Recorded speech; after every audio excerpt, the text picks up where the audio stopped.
Our future's so bright we gotta wear shades, Mini-Me. C'est Guillaume de la Blockchain. Dans cette vidéo, je vais décrire comment Lyn Alden, une femme, va probablement te rendre fortuné. Oui, c'est possible. Alors Lyn Alden, c'est une économiste de renommée dans l'écosystème et elle ne touche pas qu'au marché des cryptos, du Bitcoin, en l'occurrence, elle touche aussi à la macroéconomie, à l'histoire, voilà, plein de sujets différents qui font d'elle, selon moi, une personne légitime et dont le point de vue est à prendre en compte. Comment je vais faire? Je vais procéder sous trois étapes.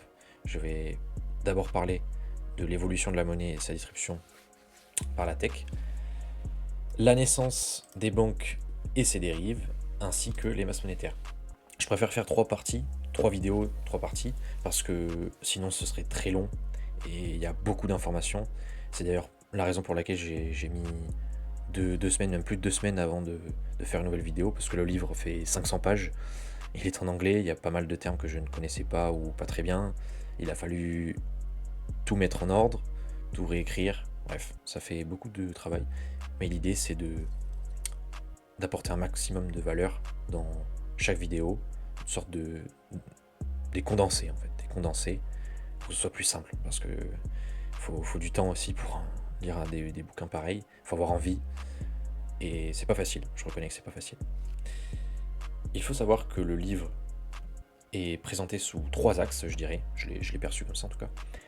L'évolution de la monnaie, et surtout la technologie, qu'est-ce qu'engendre l'évolution de la tech, et le contrôle du registre, qui est aux commandes en réalité, qui a le dernier mot sur ce qui se passe au niveau des transactions et plus largement sur l'économie. Voilà. En tout cas, selon moi, elle aborde le sujet de cette manière. Et ce que j'ai décidé de faire, c'est de prendre quelques passages, il y en aura très peu, il y en a des centaines que j'ai retenus, mais j'en prendrai 3 par partie. Ce sera plus simple et je pourrai commenter comme ça plus facilement, et ça te permettra de faire tes propres recherches si tu as envie. Voilà. Ok, donc voici les 3 premiers passages que j'ai sélectionnés. Dans le premier, page 20 de Brocanoni, eh bien, elle explique tout simplement que durant des millénaires, on a utilisé toutes sortes de monnaies, toutes sortes de biens, ça pouvait être le sel, la fourrure ou autre, et que lorsque les prouesses technologiques ont commencé à apparaître, les grandes prouesses, eh bien, on ne pouvait plus réellement utiliser ces biens pour réaliser des échanges.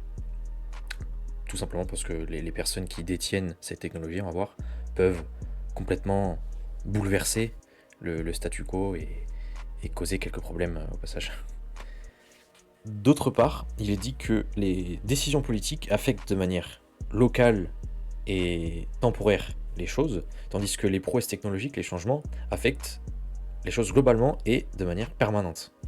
Il faut savoir que chaque gouvernement aussi, qu'il soit démocratique ou autre, a à un moment donné décidé de passer au système monétaire actuel, donc les monnaies fiduciaires, le fiat currency system, et in fine, a fini par complètement diluer l'unité de valeur en question, que ce soit, on peut voir ça au Venezuela, au Liban, en Argentine, en Turquie, et à plus petit feu en Europe et aux États-Unis, et ce de manière accélérée.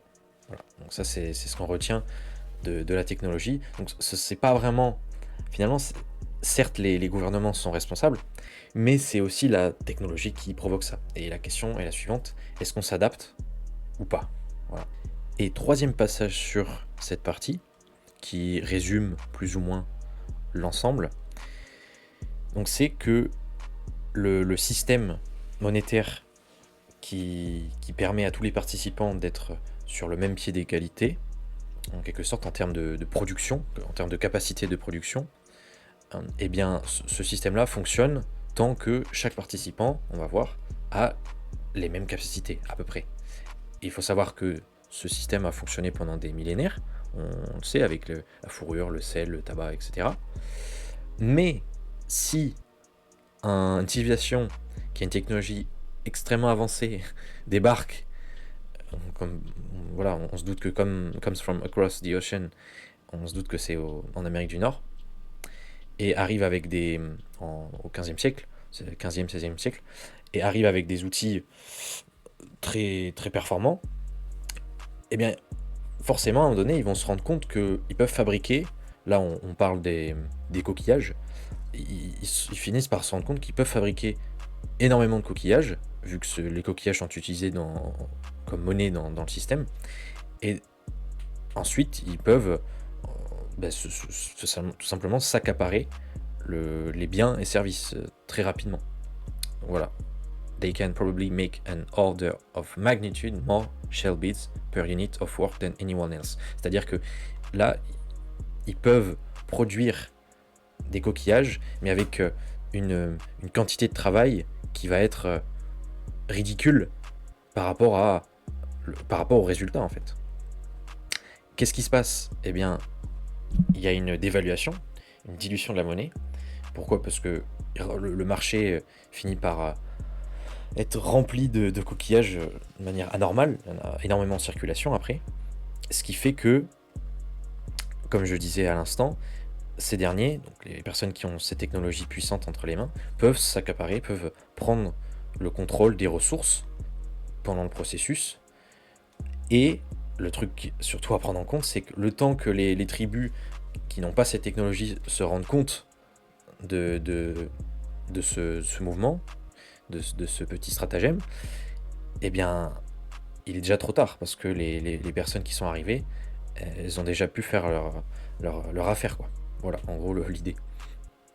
Et à la fin, les coquillages deviennent de plus en plus communs, de moins en moins rares, de plus en plus communs, et finalement, ils ne valent plus rien, tout simplement, après quelques mois ou plus tard quelques années.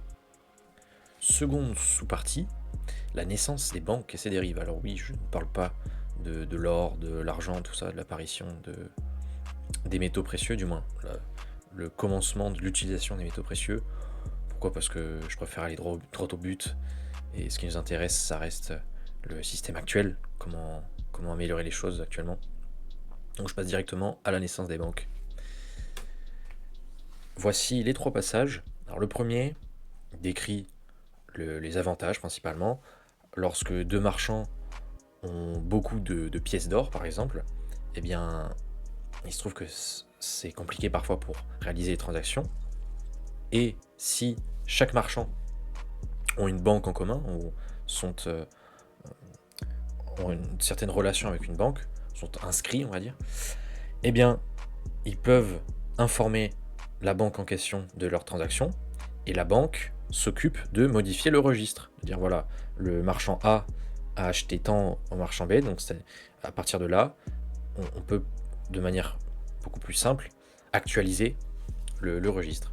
Et ça évite aussi toutes sortes de frictions, ça rend les choses plus fluides, plus rapides, voilà.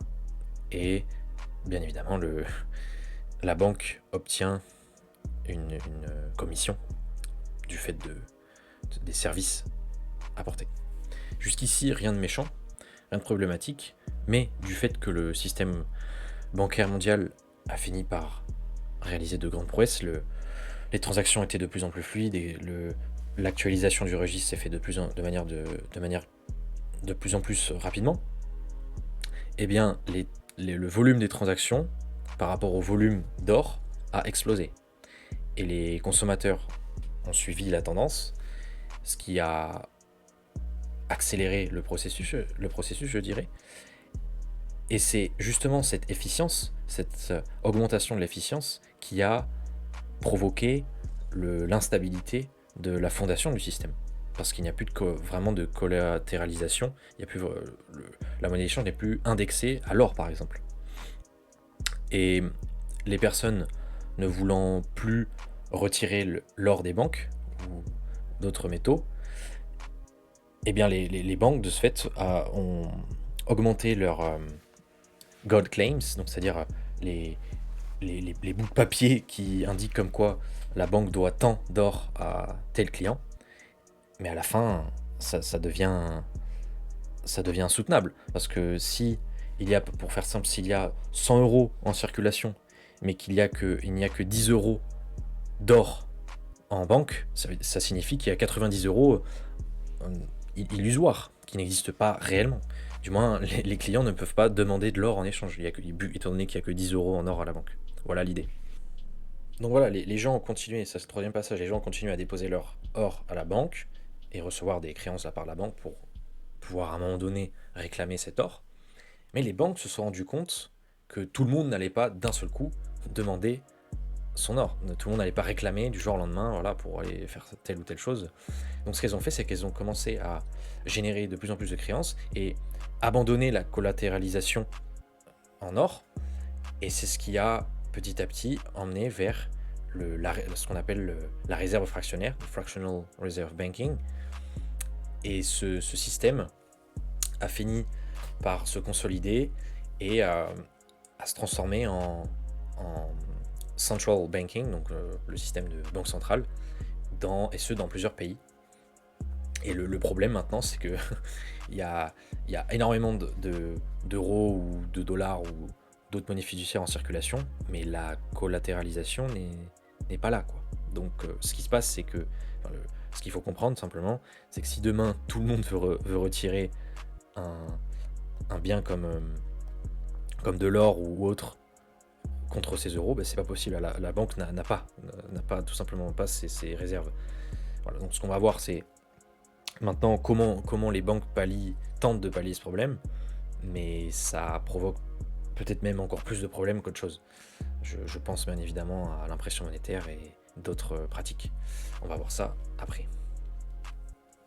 Alors on verra ça non pas après, mais dans la prochaine vidéo, plutôt, parce que ça reste un des points les plus importants à comprendre, et il y a plusieurs choses à aborder, il y a des dates importantes, tout ça.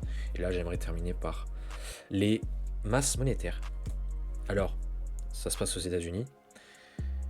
Pour comprendre comment fonctionnent les choses, il faut réaliser qu'il y a à la fois the monetary base money, donc ça c'est la fondation du système fiduciaire actuel, le système qu'on connaît, et il consiste en une combinaison de, premièrement, l'argent physique en circulation, et je dis bien physique, donc les pièces, le papier, et deuxièmement, les réserves, les liquidités que les banques commerciales, pas les banques centrales mais les banques commerciales, détiennent avec la réserve fédérale. Voilà, ça c'est the base money, c'est la base monétaire en français, on pourrait dire. Et secondement, il y a the broad money supply, donc là, ça c'est la masse monétaire plus large, qui est même parfois beaucoup plus large. Pourquoi? Parce qu'elle comprend non seulement cela, donc là, de base money, la base monétaire, mais aussi tous les comptes en banque en fait des gens et toute la masse monétaire plus, je dirais, illusoire, qui n'existe pas, qui n'existe tout simplement pas. Voilà, donc ça comprend beaucoup plus de choses, ça comprend donc les dépôts en banque des gens, ça dépend c'est aussi l'épargne en banque, ça prend en compte les liquidités des entreprises qui sont détenues par les banques commerciales. Voilà, donc c'est beaucoup plus large, on se rend pas compte, mais c'est beaucoup plus large que la base monétaire. Selon les politiques qui sont appliquées, ça fluctue, ça change de semaine, de mois en mois, d'année en année, mais en général, du fait, encore une fois, de l'impression monétaire et de l'assouplissement quantitatif, on verra, et de la réserve fractionnaire, du système de réserve fractionnaire, voilà, c'est pourquoi on dit parfois que l'argent est une illusion. En tout cas, si je comprends bien, c'est en partie pour ça. Je reviendrai très probablement sur certains points dans la prochaine vidéo, parce qu'il y a des points, je dirais, cruciaux. Et on rentrera encore plus dans le vif du sujet. On découvrira comment le système actuel a été mis en place, et surtout ce qui s'est passé aux États-Unis, comment on en est arrivé là, et à quel point les décisions politiques, économiques des États-Unis ont une grande incidence sur le reste du monde. Voilà, c'est très important, et c'est pour ça que étudier le système américain, c'est capital. Voilà, donc j'espère que cette vidéo t'aura plu, j'espère que c'était pas trop d'informations, et je t'encourage à aller sur la chaîne YouTube, la Botchain, à aller dans l'accueil et à cliquer sur les liens. Alors ici tu as tous les liens, et tu as Patreon. Patreon, très important, parce qu'il y a plein de publications, dont Lynn Alden, Et dans la publication de Linalden, tu as Broken Money, tu as tous les passages de Broken Money que j'ai sélectionnés. Et ce que j'ai fait, c'est que chaque rubrique, j'ai traduit en français chaque rubrique. Donc là, sur la valeur ajoutée, le statut social associé, la voie d'investisseur supérieur, etc., les sur les anciennes formes de monnaie, sur le ratio offre production annuelle, voilà. Plein de notions très importantes. Bon, le reste, c'est en anglais. Ça demandera peut-être un peu de traduction. Mais au moins, il y a l'essentiel. Il y a toutes les notions, en fait. Il y a en tout cas beaucoup de notions que j'ai sélectionnées. Voilà. Si la vidéo t'a plu, que tu en as tiré de la valeur, n'hésite pas à t'abonner, à mettre un pouce bleu et à partager avec ton entourage, pourquoi pas. Cela m'aidera à continuer, ça m'encouragera et ça te permettra aussi de ne pas rater les prochaines vidéos sur le sujet. Voilà, c'était Guillaume de la blockchain. Je te souhaite une excellente journée, une excellente soirée. Prends soin de toi. Bye bye.